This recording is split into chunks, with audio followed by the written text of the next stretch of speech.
पशु बिना शिक्षा के बिना पशु जो रहता है, इस तरह मानव है। जिससे मानव के अंदर अगर शिक्षा नहीं है, ज्ञान नहीं है, तो पशु के समान है। इसलिए हम लोग को 2 दिन भूखा ही रहना चाहिए, 2 रोटी कम ही खाना चाहिए। इसलिए अपने बाल बच्चा को सही से शिक्षा ज्ञान देना चाहिए कि बिना शिक्षा के मनुष्य जो है पशु के समान है। इसके साथ मैं अपनी वाणी को विराम करना चाहता हूँ। जय हिंद।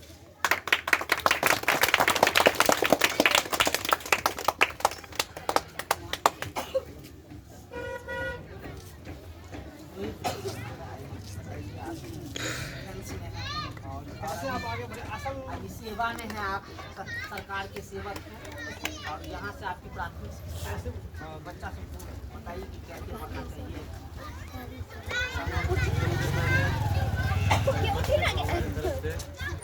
नववर्ष का हार्दिक अस्सलाम वालेकुम।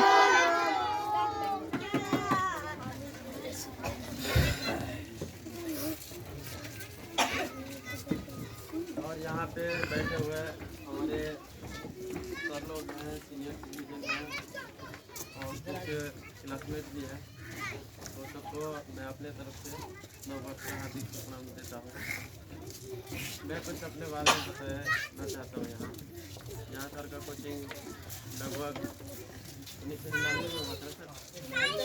1 जनवरी 1999 स्थापना हुआ था। तब से यहाँ पे नवोत्सव हर एक वर्ष इसको मनाते आए हैं। हम लोग भी यहीं से पढ़ के गए हैं। शुरू में जब तुम लोग पेपर आते थे यहीं पे पढ़ते थे, ठीक है। पहले इधर से नजर वहाँ पे थे ना। आज मैं सेना के अंदर में जॉब करता हूँ, वो भी समझ लीजिए शुरुआत हमारा यहाँ से हुआ है, तो समझ लो कि जड़ हमारा यहाँ से, समझे। वैसे सक्सेस के पीछे हमेशा मेहनत करो, मेहनत करोगे तो सक्सेस मिलेगा, ठीक है।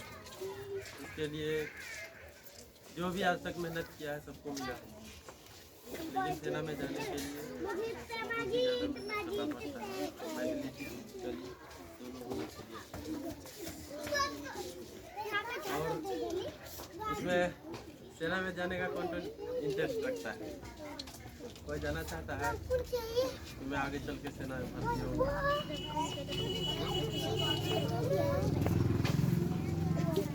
सर को देखो, सर का अभी भी इंटरेस्ट है, लेकिन नहीं समझ रहे हो तुम लोग। फौज में जाने का इंटरेस्ट कौन कौन रखता है?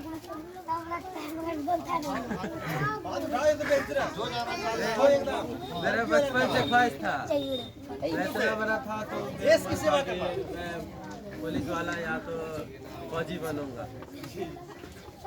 चलिए बहुत अच्छी बात है ना, बहुत इंटरेस्ट है इसके लिए। जो है ना बाबू, अगर इंटरेस्ट रखते हो तो अभी से जो है ना अच्छे से पढ़ाई करो, ठीक है। बढ़िया से पढ़ाई करोगे, ये नहीं कि जा रहे हैं कोचिंग फिर आ रहे हैं कि नाव पर देखते हैं घर पर रखते हैं, वो टल्ली मटल्ली वाला मत करना, ठीक है। पढ़ोगे अच्छे से तो हमारे जैसे जरूर बनोगे, हमारे से बड़े अफसर भी बन सकते, जरूरी नहीं है सेना में हम सिपाही रैंक जो है आपको अफसर बनो, NDA क्वालिफाई करो और बड़ा पद पे जा सकते हो। इंटरेस्ट रखोगे तो पढ़ाई करो बढ़िया, ठीक है। बात में समाप्त करते हैं। इन सभी बातों का निचोड़ जो आया, और यहाँ जो बैठे हुए हैं तो थोड़ा सा कान को फ्रेश करिए, आए कौन यहाँ देखिए और बात को समझिए। ये सबका निचोड़ जो क्या आया? मेहनत, है ना जी? जी। और मेहनत हमेशा अभी से ही करना होगा। कब से करना होगा? अभी से ही मेहनत करना होगा, ठीक है। एक बार की बात मैं बता दे रहा हूँ, मेहनत और प्रैक्टिस। जो लगातार मेहनत करता रहता है, जो लगातार प्रैक्टिस करता रहता है, वही जाके आगे सक्सेस होता है। जो बोले हमारे सरकार के सेवक डिफेंस में फौज है, ठीक है, फौज समझता ना। इन्होंने भी लगातार प्रैक्टिस किया और लगातार प्रैक्टिस करने के बाद ही ये सक्सेस। एक बार की बात बोल रहा हूँ कि एक मतलब ऑस्ट्रेलिया और भारत का मैच हो रहा था 2007 में लगा, तो सचिन तेंदुलकर को जो है ना ब्रेड हॉक आउट कर दिया। अब वो इतना खुश हुआ कि हमने बहुत बड़े टीम को आउट कर दिया, प्लेयर को आउट कर दिया। इतना खुश हुआ कि वो सोचा कि मैं जिंदगी का सबसे बड़ा अचीवमेंट हासिल कर। जब मैच खत्म हुआ तो वो वहाँ पे पहुँचा और सचिन तेंदुलकर साहब को बोले कि हमको कुछ इस बॉल पे ऑटोग्राफ दीजिए, ये जिंदगी का मैंने सबसे बड़ा अचीवमेंट हासिल किया। ये मेरी बहुत खुशी का दिन। तो सचिन तेंदुलकर ने उसका बॉल लेकर लिख दिया कि ये बात फिर, ये जिंदगी और ये खुशी फिर तेरी जिंदगी में फिर कभी नहीं आएगी। जब ये बात लिख दिया तो लिखने के बाद जो है वो घूम नहीं रहा था, चॉकलेट नहीं खा रहा था, पॉपकॉर्न बैठ के नहीं खा रहा था, उसने प्रैक्टिस किया और उसने ये बात कह दिया था। तो ये बहुत बड़ी बात। फिर ये बात तेरी जिंदगी में ये खुशी कभी नहीं आई। उसने इतना प्रैक्टिस किया कि उसके बाद सचिन तेंदुलकर और ब्लैड हॉक के बीच में 30 से 35 इनकाउंटर हुआ, लेकिन वो आउट नहीं कर पाया क्योंकि उसने उस बॉल को ऐसी बात रख दिया था कि मैंने ये खुशी तेरी जिंदगी में फिर दोबारा नहीं आएगी। उसके बाद से वो पॉपकॉर्न नहीं खा रहा था, घूम नहीं रहा होगा, उसने प्रैक्टिस किया होगा। क्यों? ये इज्जत की बात है, ये इज्जत की बात है। फिर दोबारा उसके बाद 30 से 35 इनकाउंटर हुआ दोनों के बीच में, एक बार भी आउट नहीं कर पाया। एक और बात मैं बता देना चाह रहा हूँ, दुनिया का सबसे बड़ा चित्रकार है पाब्लो पिकासो। एमएफ हुसैन से भी शायद बहुत बड़ा है, उसका नाम सबसे एमएफ हुसैन से ऊपर आता है, पाब्लो पिकासो। उसने एक मरतबा प्रिंटिंग बनाई और एक महिला गई उसके पास और बोली कि ये प्रिंटिंग मुझे दे। तो बोले कि अगर ये प्रिंटिंग लेके मार्केट में जाएगा ये 50 लाख का वो चार्ज छोटा सा प्रिंटिंग कागज लगाया, घस दिया, 50 लाख का हो गया। वो बाटे में मार्केट में तो उसका प्रिंट जो देखा ना, उसका ड्राइंग, तो ये पाब्लो पिकासो का बना है। तो उसको कीमत मिला कि स्क्रीन तक 50 लाख। वो लेडीज खोजी कि पाब्लो पिकासो का रूम का, पाब्लो पिकासो का रूम कहाँ, उसको खोजना। वो ढूंढते ढूंढते गई, अमेरिका पहुंच गई। जब वो उससे मुलाकात हुई तो उसने बोला कि सर ये बाकी में 50 लाख की जिनके आपने 30 सेकंड में बना दिया, हमको सीखना है। बोला कि ये सीखने के लिए हमको 30 साल लग गए, जो अभी 30 सेकंड में बना के दी है और 50 लाख की ये बनाने के लिए हमको 30 साल लग गया था। तो सभी का जो निचोड़ है प्रैक्टिस, मेहनत। अभी से ही मेहनत करना होगा, अभी से ही प्रैक्टिस करना, क्योंकि 1 जनवरी 1999 को हर साल लगभग 1 तारीख को ही प्रोग्राम होता है। यहाँ पे हम लोग अक्सर आते रहते हैं, बच्चों को कुछ बता के जाते हैं। हमारे सीनियर भी आते हैं, हमारे कादिर सर भी आते हैं, ग्रामीण पब्लिक स्कूल में पढ़ाते हैं, ये भी आते हैं। लगभग जो भी आते हैं आप लोग को बता के जाते हैं। कहने का मतलब कि अभी से ही प्रैक्टिस इतना करिए और अभी से ही ज़्यादातर जोर मेहनत। लोग हम लोग के भी साथी संगी में हैं, मेहनत लगातार करता रहता है, 1 मरतबा नहीं 2 मरतबा निकल ही जाता है। मेहनत करिएगा, अभी से आगे कुछ ना कुछ कामयाब हो ही जाइए। मैं एक बार की बात बता रहा हूँ, बहुत बड़ी बात है, लेकिन आप लोग गौर से सुनिएगा। एक मरतबा जो है ना, चंद्रगुप्त मौर्य जो है उसको धनानंद की पुत्री से प्रेम हुआ। तो ये बात धीरे धीरे सबको पता चला। तो जब चाणक्य को ये बात पता चला तो बोला कि ये सही चीज नहीं, क्योंकि आपको पश्चिमोत्तर भारत और पूरे भारत में आपको सबसे बड़ा सम्राट खड़ा करना है, आपको सबसे बड़ा सम्राट बनना है, ये चीज का।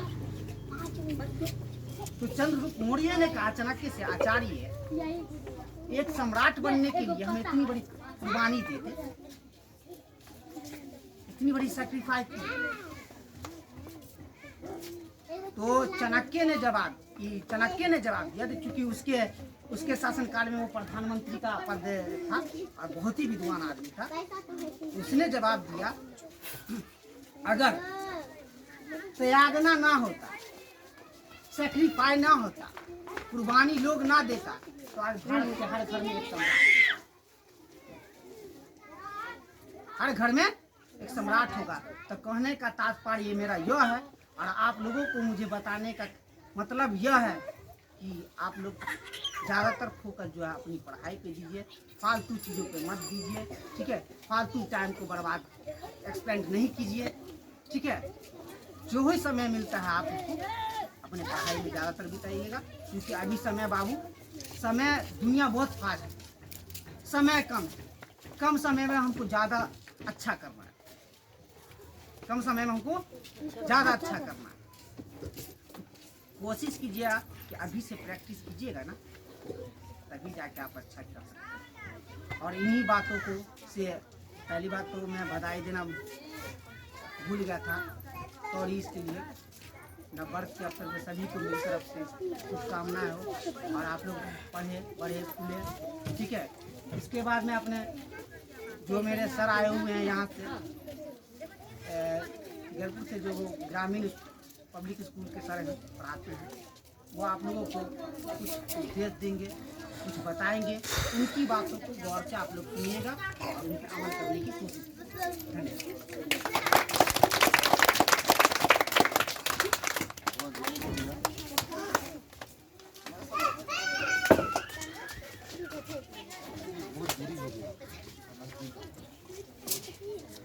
मामला ये है कि मुझे तो लगभग सारे लोग जान रहे कि मैं टीचर सेक्शन में हूँ, है ना, पढ़ाता हूँ।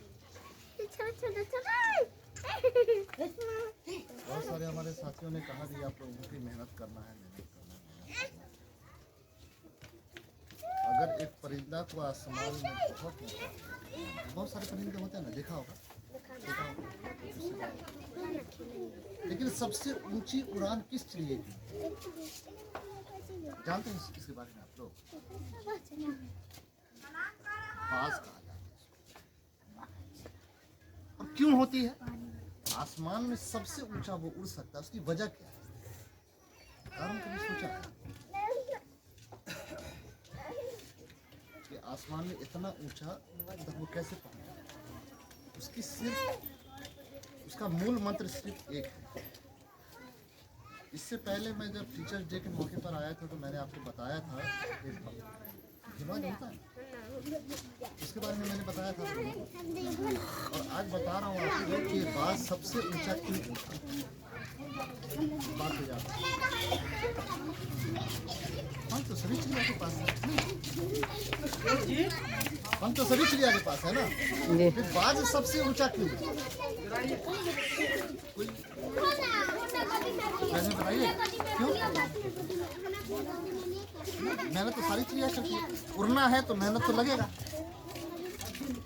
उसकी वजह ये है, और सिर्फ ये वजह है कि वो लगातार मेहनत करता चला जाता है, लगातार क्या, कंटिन्यू आपको मेहनत करनी है तो आप जिंदगी के किसी बेहतर मुकाम तक पहुंच सकते हैं। अच्छा, अब सारे लोग जिंदा रहने के लिए खाते हैं ना, कभी ऐसा हुआ कि पूरे दिन का खाना एक मरतबा में खा लिया हो, एक आध हफ्ते का खाना खा लिया हो?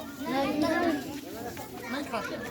हम क्या करते हैं, लगातार अपनी एनर्जी को, हमारी बॉडी जो एनर्जी मांगती है, उस एनर्जी को देने के लिए हम सुबह खाते हैं, फिर दोपहर खाते हैं, फिर रात में।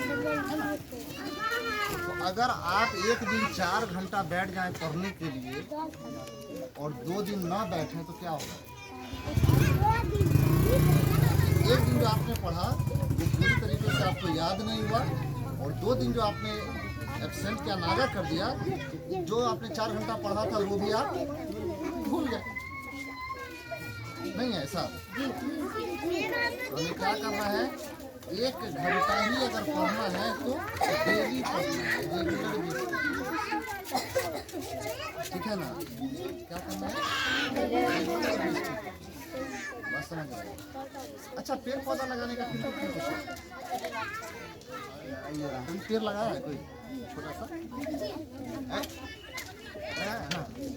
अच्छा, उसको जो लगाए हो आप लोग, तो क्या आपने लगा के छोड़ दिया था उसको? पानी डालते हैं ना, और क्या करते हैं उसको? घेर देते हैं कि कोई जानवर ना खाए उसको, है ना? अच्छा, वो पौधा पैदा कहाँ से होता है? किसी न किसी बीज से। एक स्टूडेंट जो होता है ना, वो पौधा तो किसी माँ बाप का होता है, लेकिन उसको सींचता उसका शिक्षक है। आप समझ रहे हैं मेरी? और आप लोग जो यहाँ पे आते हैं, जो आपके शिक्षक गण हैं, जो आप लोगों को पढ़ाते हैं, बताते हैं, वो आप लोगों को सींच रहे हैं उस पेड़ की तरह, और सिर्फ इसलिए सींच रहे हैं डेली। ऐसा हुआ है कभी कि हफ्ते में अगर 6 दिन ट्यूशन है तो कोई एक दिन मतलब कि बिना बात के छुट्टी हो गया, चलो जाओ 4 दिन के बाद पढ़ाएंगे तुमको, तो डेली पढ़ाते हैं ना आपको। तो आपको भी क्या करना है अपने घर पे? डेली पढ़ना है। क्योंकि आपके माँ बाप जितना आपसे उम्मीद नहीं रखते हैं, आपके माँ बाप जितना आपसे उम्मीद नहीं रखते हैं, उतना आपके टीचर आपसे उम्मीद रखते हैं कि मैंने जिस बच्चे को पढ़ाया है वो घर जाकर के और बेहतर तरीके से पढ़ेगा। और आपको वो एक दिन नहीं करना है, डेली करना है। 24 घंटे का समय होता है ना सबके पास? जी। 24 घंटे में क्या क्या करते हैं? 24 घंटा पढ़ते रहते हैं। तो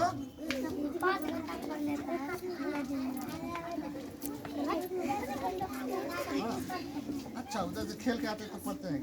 कितना देर खेलते हैं?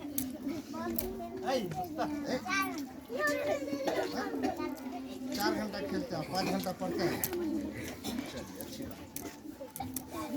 पूरे दिन की रूटीन अपनी बना करके देखना। किसी दिन घर पे आप 6 घंटा सोते हैं,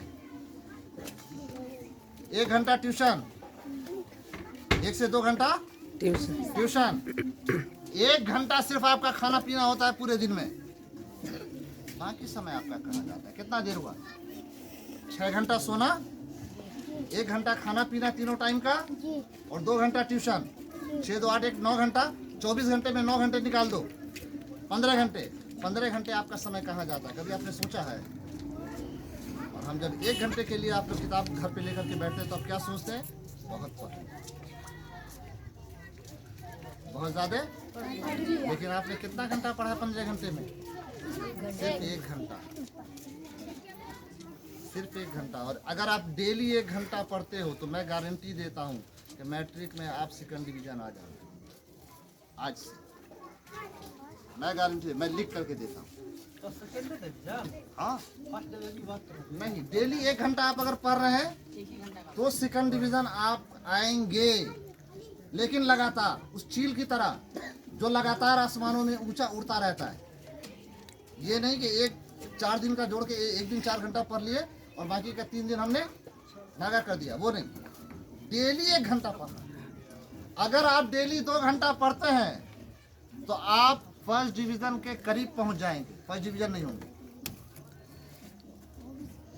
नहीं। 2 घंटा आप पढ़ रहे हैं तो आप फर्स्ट डिवीजन के बहुत करीब हो जाएंगे। लेकिन आप उसमें सिर्फ आधा घंटा अगर और जोड़ दें, 2.5 घंटा सिर्फ अपने घर में दें, तो मैं लिख करके देता हूं आपको आज से। अगर आप 2.5 घंटा देते हैं अपनी पढ़ाई को घर पे तो आप फर्स्ट डिवीजन आ जाएंगे। सिर्फ 2.5 घंटा। आपकी जो उम्र है इस हिसाब से सिर्फ 2.5 घंटा। और अगर आप 4 घंटा समय देते हैं, मतलब 4 घंटे से कम देते हैं, 3 और 3.5 घंटे के बीच में देते हैं, तो आप अपने स्कूल के टॉपर होंगे। याद रखिएगा। 3 से 1 मिनट, 3 से 3.5 घंटा अगर आप अपने घर में अपने आप को समय देते हैं, किताबों को समय देते हैं, तो आप स्कूल में टॉप कर जाइएगा। आपकी जो उम्र है अभी, इस उम्र का आंकड़ा अगर देखा जाए तो सिर्फ 3 से 3.5 घंटा और आप स्कूल टॉप करेंगे। इस बात को ध्यान में रखें। स्कूल टॉप करने का मतलब है कि 80% बहुत कम लड़के ला पाते हैं, है ना? आप 80% के करीब जरूर पहुंच जाइए, ये मैं कह रहा हूँ। और सर ने एक बहुत अच्छी बात कही थी अभी आपको, ये सेना में गए हैं, फौज में गए हैं। आप इनसे आगे जाइए और आप जा सकते हैं। आप इनसे आगे जा सकते हैं। बड़े बड़े पोस्ट हैं वहाँ, कर्नल है, जनरल है, आप उन पोस्ट तक पहुँच सकते हैं। जिंदगी में कामयाबी सिर्फ और सिर्फ नौकरी नहीं है, इस बात को याद रखें। जिंदगी में कामयाबी आपका सपना है, और वो सपना क्या है? आप खेलना जानते हैं, कुछ लोग क्रिकेट खेलते हैं। आप अगर एक बेहतरीन क्रिकेटर बन गए तो भी वो आप मतलब कि कामयाब हो गए। उसके लिए भी आपको पढ़ना पड़ेगा, पढ़ना पड़ेगा आपको। आप डॉक्टर बनना चाहते हैं, पढ़ना पड़ेगा। इंजीनियर बनना चाहते हैं, पढ़ना पड़ेगा। आप ड्राइवर बनना चाहते हैं, थोड़ा सा पढ़ लीजिएगा, काफ़ी हो जाएगा। लेकिन अगर हवाई जहाज का ड्राइवर बनना चाहते हैं तो आपको पढ़ना पड़ेगा। एक ड्राइवर की तनख्वाह कितनी है? 4 से 5 हज़ार, 6 हज़ार। लेकिन एक पायलट की 1 लाख, 1.25 लाख। चमड़ा 2 आदमी सीता है। एक सीता है कड़ी धूप में बैठ करके 10 रुपए कमाता है, और एक सीता है एसी रूम में, और एक व्यक्ति के चमड़ा सीने का वो 25,000 रुपये लेता है, 50,000 रुपये लेता है, 1 लाख रुपये लेता है। एक जो चमड़ा सीता है वो है मोची। कहाँ सीता है वो? हाट पे। कितना लेता है? 10 रुपये, 15 रुपये, 20 रुपये। और एक होता है डॉक्टर, जो एसी रूम में बैठ करके चमड़े को सीता है, इंसान का ऑपरेशन करता है, और वो क्या लेता है? 25,000, 50,000, 1 लाख। अब आपको तय करना है कि आपको मोची बनना है और हार्ट पे बैठना है, या कि आपको डॉक्टर बनना है और एसी के रूम में बैठना है। ये आपको तय करना है। और इसके लिए ये सारे शिक्षकगण लगातार आपके साथ प्रयास कर रहे हैं और करते रहेंगे। आप इनके साथ कितना प्रयास करते हैं ये आप, और यही इन बातों के साथ मैं ये उम्मीद करूंगा कि आप लोग अपनी ज़िंदगी में आगे बढ़ें। आपको नए साल की फिर से हार्दिक शुभकामनाएं।